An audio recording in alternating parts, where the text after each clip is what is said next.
স্বপ্ন যদি হয় এরকম হওয়া উচিত।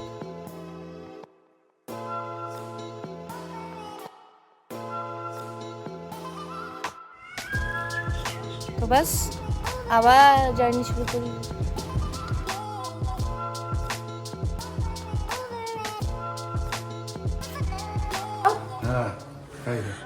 আমরা হোটেলে জাস্ট লাগেজগুলোকে ঢুকিয়ে দিয়ে বেরোলাম। এখন যাচ্ছি হংকং মার্কেট। হংকং মার্কেটে যেটা না হবে সেখানেই, চলো হংকং মার্কেট যাচ্ছি। আমার মানে শীতের পোশাক সব আছে, শুধু একটা লং কোট কেনার ইচ্ছা আছে, তো গিয়ে দেখি কি পাই। সুন্দর, মানে ওয়েদারটা এখানে আমাদের ওখানকার মতনই, এখন কোনো সেরকম ঠান্ডা মানে সোয়েটার পরার মতন কিছু না। কেমন লাগছে 13 ঘন্টা গাড়ি চালানোর পর? কেমন লাগছে? একদম ভালো লাগছে না, বেরোতে হবে তাই বেরোলাম, না হলে এখন হোটেলে গিয়ে ঘুমাতাম। হ্যাঁ, এসে তো ঘুমিয়েই পড়বো। জয়কে কি ভরসা লাগছে। হ্যাঁ হ্যাঁ, এখন আসতাম, খেতাম চলে যেতাম। বিয়ে যদি তুমি 5 জন ভিড়ের মতো কেমন লাগছে? দারুণ লাগছে। একটা অচেনা জায়গায় এসে, এটা ঠিক অচেনা, পুরোপুরি অচেনা না, মানে সেমি অচেনা সেমি চিনা, তো এসেছি, এটা ঘুরছি, ভালো লাগছে। এসে গেছি হংকং মার্কেট। তো আমি তো চিনি না, ফার্স্ট টাইম যাচ্ছি। তো রাস্তায় নেমেছি, মানে অটো করে নেমেছি একটা জায়গায়, সেখান থেকে এবারে ঢুকছি। ও আমাদের পথ প্রদর্শক দেখি নিয়ে যাচ্ছে, আর বাকি দুজন হেঁটে হেঁটে আসছে। আসো আসো আসো, তো যাই দেখি কি আছে।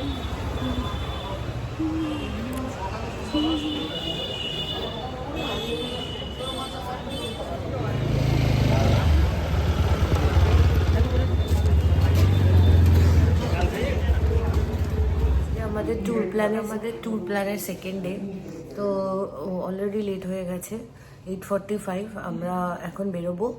আজকে ফার্স্ট যাব সিলারিগাঁও। তো রুম মোটামুটি আমাদের গোছানো হয়ে গেছে, মানে ক্লিয়ার করা হয়ে গেছে, জিনিসপত্র গোছানো হয়ে গেছে।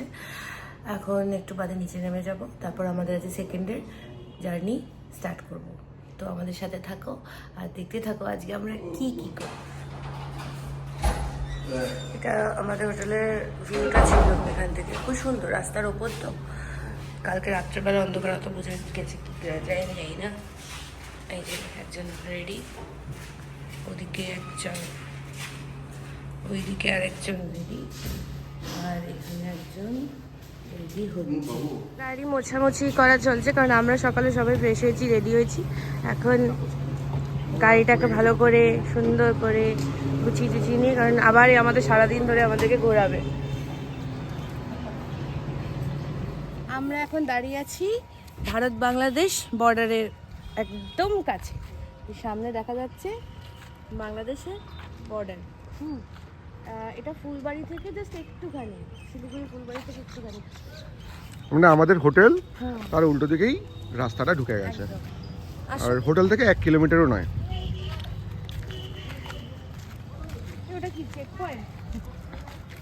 এখন আমরা দাঁড়িয়ে আছি বিবেকানন্দ মোড় ক্রসিংয়ে। এখান থেকে এখন সোজা আমরা সেবক হয়ে বেরোবো। তো আপাতত তো পুরো আমরা জাস্ট নর্মাল যেমন লোকালিটির মধ্যে হয় ওরকমই, সেরকম কিছু নেই, ভিড় ভাট্টা, নর্মাল ট্রাফিক। এবার আস্তে আস্তে আমরা পাহাড়ের মজা নেব, সময় আসুক। এখন দাঁড়িয়ে আছি সেবক রোডে, এখান থেকে সোজা গেলে হংকং মার্কেট পড়ে। আর এই রাস্তায় ফুল ট্রাফিক, একদম ভিড়, অনেকটা আমাদের ঠিক কলকাতার চাঁদনির মতন লাগছে, মনে হচ্ছে এইখানেই বোধহয় দেখতে পাবো ইমল। হ্যাঁ, এখানেই সব পরপর সব দোকানগুলো, পিছনে চলে গেলে দেখতে পাবো লাইটের দোকান। সেবক দিয়ে এবার আমরা যাচ্ছি। রাস্তা এখন খুব সুন্দর, এতক্ষণ যে কনজেশনটা দেখছিলাম, আমরা আস্তে আস্তে ঢুকছি মহানন্দা ফরেস্টে।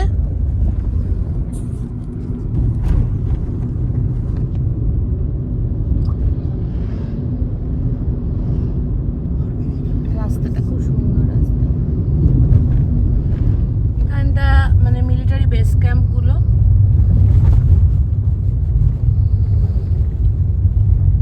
আলাদাই মজা।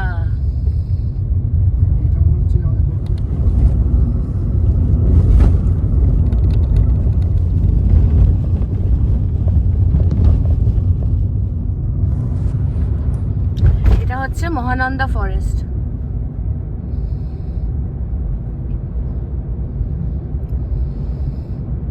এর ভেতরে এখান থেকে ভেতরে চলে গেলে যে বেঙ্গল সাফারি, আরামসে এখানে সুন্দর ঘুরে ঘুরে।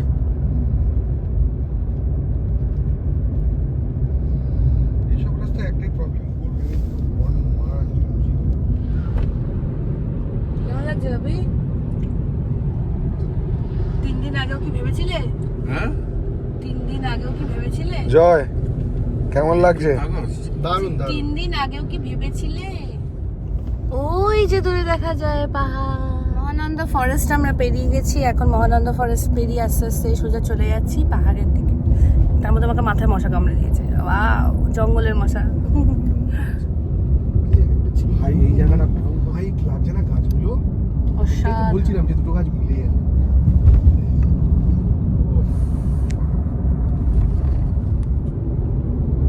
থেকে যাই না, গাছপালাগুলো এত ওয়াইল্ড, দেখ তুই। কি লাগছে তাহলে অ্যামাজন ফরেস্ট ওগুলোর কিরকম লাগবে? এটা হলো গিয়ে ম্যাজেস্টিক মাউন্টেন ডুয়ার্স।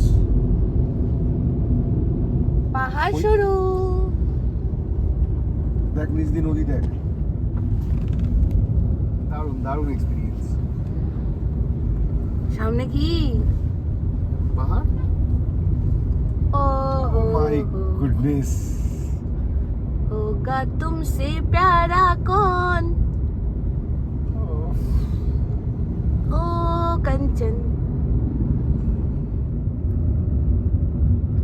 এই সেই জিনিস, সেই ভিউ যেটা দেখার জন্য এত দূর আসা, এত কষ্ট করা। ওই যে দূরে দেখা যায় পাহাড়। Single Oh my God! পাহাড় দেখতে ব্যস্ত ভাই। তিস্তা।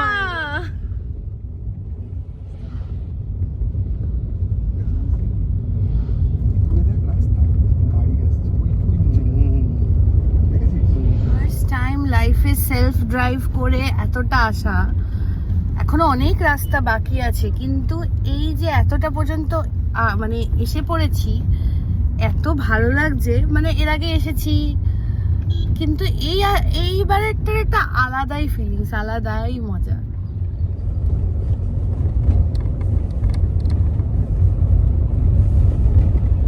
এখন আমরা আছি করোনেশন ব্রিজে।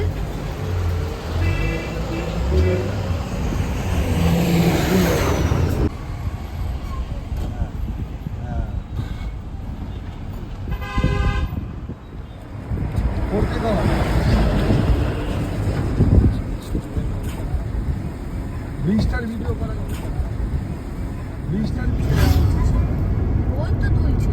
চা বাগান চা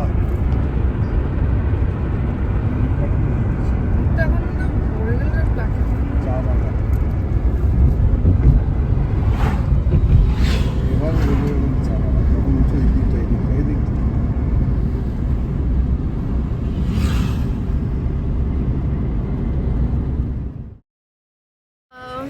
অনেকটা ঘুরে এসেছি। এখন শিবক ক্রস করে, শিবক তো অনেকক্ষণ আগে ক্রস করে গেছি, মহানন্দা ফরেস্ট ক্রস করেছি, তারপর আর কি যেন, এই এখন আমরা কোথায় আছি?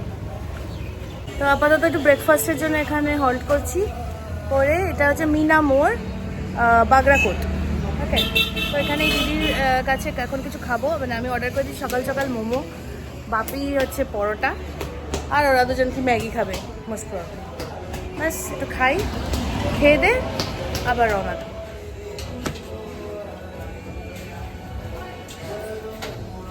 আমার মোমো চলে এসেছে। এই নর্থ বেঙ্গল আসবে, মোমো খাবো না তাই?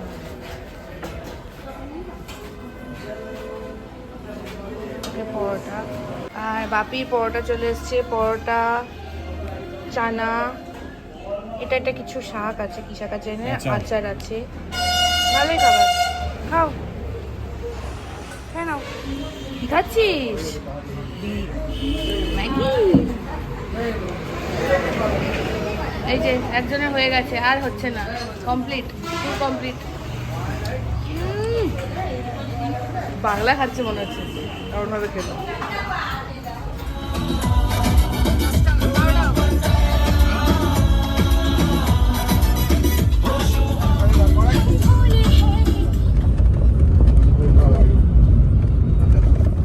আজকে একটা স্বপ্ন পূরণের গল্প বলবো। অনেক দিনের ইচ্ছা ছিল পাহাড়ে যাব নিজের গাড়িতে চেপে, তাও বাইরে কোনো ড্রাইভার নিয়ে নয়, নিজেরাই চালাবো। তো আমার বর আমার সেই স্বপ্নটা পূরণ করে দিয়েছে। আমরা আমাদের গাড়ি নিয়ে ছুটে গেছিলাম পাহাড়ের সেই উঁচু জায়গাটাতে, যেখান থেকে নিচে সব কিছু কত ছোট্ট ছোট্ট লাগে। আজকে তোমাদের সেই রাইডটা দেখাবো। এনজয় করবে তোমরা সেই সুন্দর সুন্দর মনোরম দৃশ্যগুলো আমাদের সাথে। পাহাড়ে যে আলাদা করে কোনো সাইট সিনের প্রয়োজন হয় না, সেটা পাহাড়ে না আসলে বোঝা যায় না। মানে এখানে প্রত্যেকটা পায়ে পায়ে প্রত্যেকটা জায়গায় মনে হচ্ছে সৌন্দর্য একদম ছড়ানো। আমরা হঠাৎ রাস্তায় চলতে চলতে একটা জায়গায় এসে দাঁড়ালাম, আর আমি আমার চারিদিকে আমি 360 ভিউ দেখাচ্ছি।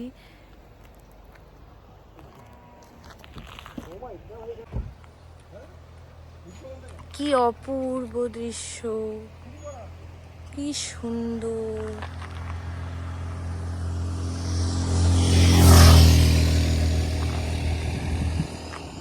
অপূর্ব দৃশ্য। আমার মুখটা দেখলে তো বোঝা যাচ্ছে এখানে গরম। আজকে নভেম্বর মাসের 15 তারিখ, আর রীতিমতো গরম লাগছে, ঘামছি। পাহাড়ে উঠে গেছি তাও ঘামছি, আর ব্যাগ ভর্তি সোয়েটার আর জ্যাকেট। জানি না ওগুলো আদৌ করা হবে রে। কিছু বল, প্রথম এক্সপিরিয়েন্স সেলফ ড্রাইভের যারা প্রথমবার পাহাড়ে আসবে তাদের জন্য কি বলবি? কাউকে জ্ঞান দেওয়ার কিছু নেই। আমার যেটা প্রবলেম সেটা আমারই। উঠতে একটু প্রবলেম হচ্ছে, একদমই নতুন, মানে কোনো এক্সপিরিয়েন্স নেই। আস্তে আস্তে একটা দুটো পাহাড় একটু গেলেই 10-12 কিলোমিটার গেলেই সেট হয়ে যাবে, ওটা নিয়ে কোনো চাপ নেই। তো ব্যাস, আবার জার্নি শুরু করি।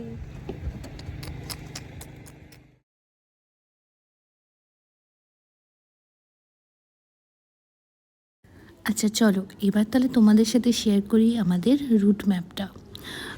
শুরু করেছিলাম শিলিগুড়ি থেকে, সেখান থেকে আমরা সেবক হয়ে, বাগরাকোট হয়ে, ওদলাবাড়ি থেকে গরুবাথান ক্রস করে আমরা এসেছিলাম লাভা মনেস্ট্রিতে।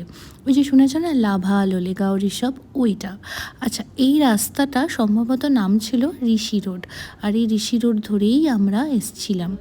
আর এটা খুব সম্ভবত কালিম্পং জেলার অন্তর্গত, এবং ওখান থেকে আমরা পেডংয়ের রাস্তা ধরে এসে পৌঁছেছিলাম সিলারিগাঁও। এত সুন্দর একটা জায়গা, জাস্ট বলে বোঝানোর মতো নয়। আর যাবার পথে মাঝখানে ছিল অ্যাম্বি অফ টি গার্ডেন। বাচ্চাগুলো সুন্দর করে এডিট করতে হবে। ছোট ছোট বাচ্চা দারুণ, এদেরকে কেন জানি না, এদেরকে দেখলে সবাইকেই দেখলে মানে কি সুইট, এক একজন এক রকমের মুখ। আমাদেরকে সুইট মনে হয় না? না না, এদের এখানকার এগুলো খুব কিউট লাগে। না না, এই যে আমাদের, ওদের তো পুরো ইয়ে লাগে। আমরা তো পাপ্পি। বেড়াল যেমন সব বেড়ালকেই দেখতে cute. Wow, Kashmir fail, I Kashmir fail. মানুষের কত রকমের স্বপ্ন থাকে, আমাদেরও একটা ছিল, সেটা হচ্ছে নিজেদের গাড়িতে পাহাড়ে চড়া। এবং সেই স্বপ্নটা শুরু হলো এখান থেকে, শিলিগুড়ি থেকে। প্রথম ধাপে সিলারিগাঁও, তারপর সিলারিগাঁও থেকে জুলুক, জুলুক থেকে গ্যাংটক, গ্যাংটক থেকে দার্জিলিং, আর দার্জিলিং থেকে আবার শিলিগুড়ি। না না, এখানেই স্বপ্ন শেষ নয়, এর পরেও কিন্তু আমরা আরও অনেক জায়গায় যাব, কিন্তু এটা হচ্ছে আমাদের শুরু। তো যাই হোক, এই যে পাহাড়ের মধ্যে দিয়ে এই যে রাস্তাগুলো, তার ভাগ ফোকর দিয়ে এই যে যাওয়া, কোথাও কোথাও রাস্তা প্রচণ্ড ভাঙাচোরা, কোথাও রাস্তা খুব সুন্দর, মানে কোথাও গিয়ে একটা ভয়ের রাস্তা, কখনো অ্যাডভেঞ্চার, কখনো আনন্দ, সব মিলেমিশে একটা বেশ জগা খিচুড়ি এক্সপিরিয়েন্স। এর আগে অনেক ইউটিউবারদের অনেক ভ্লগ দেখেছি, যেগুলো দেখে আমরা খুব বেশি বেশি করে ইন্সপায়ার্ড হয়েছি। সেই জায়গায় আমরা নিজেরা ওই জায়গায় থাকবো, এটা সত্যি স্বপ্নাতীত ছিল, কিন্তু যখন একবার পূরণ হলো তখন সেটা ভাষায় প্রকাশ করার মতো নয়। তো এই যে সুন্দর সুন্দর রাস্তাগুলো, এই মনোরম দৃশ্যগুলো তোমরা আমাদের সাথে সাথে সাক্ষী থাকো, দেখতে থাকো। আর আমাদের সেদিনকে পৌঁছাতে সময় লেগেছিল অ্যারাউন্ড 6 ঘন্টা, কারণ আমরা অনেকটা জায়গায় দাঁড়িয়েছিলাম। কারণ এত সুন্দর সুন্দর সিনারিও শুধু গাড়ি করে করে চলে গেলে ভালো লাগতো না, তাই আমরা অনেক জায়গায় দাঁড়িয়েছিলাম, ফটোশ্যুট করেছিলাম। কিছু কিছু ফটোজও অ্যাটাচ করে দেবো ভিডিওর সাথে। আমরা শিলিগুড়ি থেকে রওনা দিয়েছিলাম অ্যারাউন্ড 9:30, আর আমরা পৌঁছেছিলাম সিলারিগাঁওতে 4টে। তো এবার দেখে নাও কতক্ষণ সময় লাগছে। হ্যাঁ, ওই 6 থেকে 7 ঘন্টা মতন সময় আমাদের লেগেছিল। ওই যে বললাম মাঝখানে বেশ কিছু জায়গায় দাঁড়িয়েছিলাম, চা খেয়েছিলাম। ওই অ্যাম্বি অফ টি গার্ডেনের ঠিক পরে একটা আঙ্কেলের চায়ের দোকান ছিল, ওনার বাড়িতে আমরা উঠে পড়েছিলাম। সেখানে উঠে আমরা তো চারপাশে ভিউ দেখি, অমাইক ভিউ ছিল, দেখার মতো ছিল, সত্যি দেখার মতো। এরকম হওয়া উচিত। ওফ,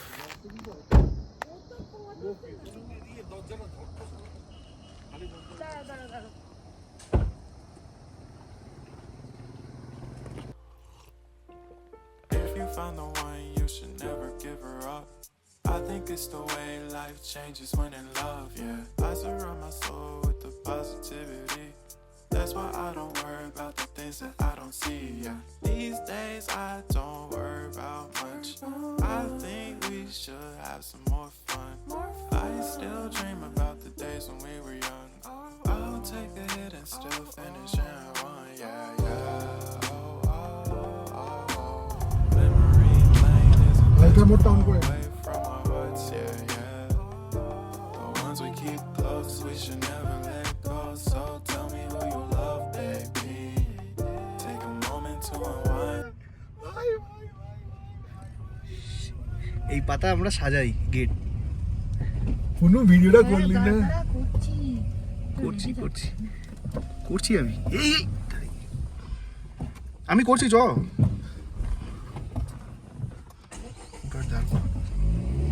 আমি করছি ভিডিও, আপনি না। ও জি ভাই সাব, ক্যামেরা অফ হবে না এখানে। সেই সেই এই গাছগুলোই দূর থেকে দেখছিলাম। হ্যাঁ ও ভাই, একটা ছবি লাগবে আমার এখানে, স্টিল ছবি লাগবে। হ্যাঁ, দাঁড় করা, বেশি না, 5 মিনিটের বেশি কিন্তু নষ্ট করবো না। আচ্ছা এখন আমরা ঢুকছি লাভা মনেস্ট্রিতে। এখন বাজে 2:30, না প্রায় 2:45। 2:40 টাইম লেগে গেছে আমাদের আসতে, কারণ আমরা প্রকৃতির সৌন্দর্য দেখতে দেখতে আস্তে আস্তে যে কারণে আসা। আসছিলাম। আমাদের সুন্দর, আমাদের কোনো তাড়াহুড়ো নেই, ঘুরতে এসেছি, ঘুরবো, দেখবো সব কিছুকে ভালো করে। উফ, এবার ঠান্ডাটা লাগছে। আমার ঠান্ডা লাগছে না। আমাকে দেখে আরো বেশি লাগছে। আমাদের এখানে একটা না, আমার লাগছে না। প্রচুর ঠান্ডা লাগে। আমার লাগছে না ভাই ঠান্ডা। হট করে ঠান্ডাটা লেগে যাবে তো ধরতে পারবি না, তারপর মানে বাড়িতে আর যাওয়ার পরে ঘুরতেই পারবি না। খুব জোর হলে আমি টুপিটা পরতে পারি, ব্যাস। In 200 meters, your destination will be on the right. এই রাস্তা দিয়ে হাঁটতে আমরা এসেছিলাম লাভা মনেস্ট্রিতে, কিন্তু অলরেডি আমাদের এত লেট হয়ে গেছে, মানে আমাদের লেট সব কিছুতে।